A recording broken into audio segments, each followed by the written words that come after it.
All right, welcome back to Intermediate Microeconomics. The concept of trade lies at the very heart of all of economics. In a very real sense, it is what we study. Trade, or in a different word, exchange, is the science or the subject that we are interested in pursuing. So why do people trade? Why do we exchange things with one another? What are we allowed to exchange, and what are we not allowed to exchange? And should those lists change somehow? Finally, what are the results of all of these exchanges? Many people point out that exchanges are necessarily zero-sum. For example, let's pretend that I go to the grocery store and spend $20 on steak and a six-pack of beer. I give up $20 and the grocery store receives $20. So from my perspective versus the grocer's, I am minus $20 and they are plus $20.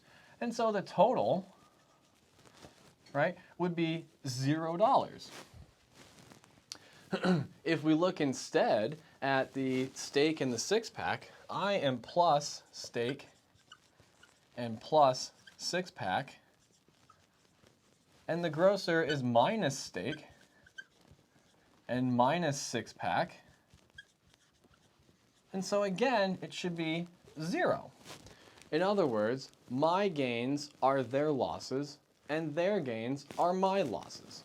So doesn't that mean that trade must be necessarily zero-sum? Hardly. Trade is actually positive sum.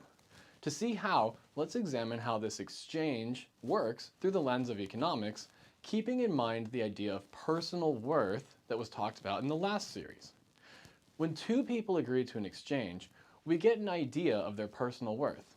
In the grocery store example, we see that I gave up $20 in order to acquire a six-pack and a steak. I could have instead kept this $20 and foregone the steak and the six-pack.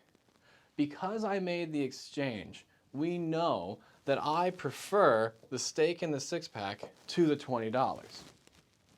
Likewise, we know that the grocery store has a similar option. They could take my $20 and give me the steak and the six-pack, or they could keep their steak and six-pack and not get my $20.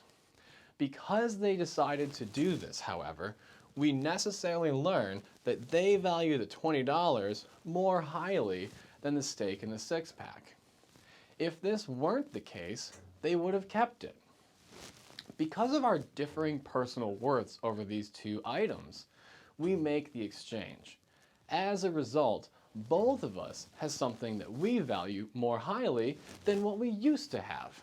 In my case, again, I have the steak and the six-pack, and I have foregone the $20. This makes me happier than I would have been if I'd just kept the $20.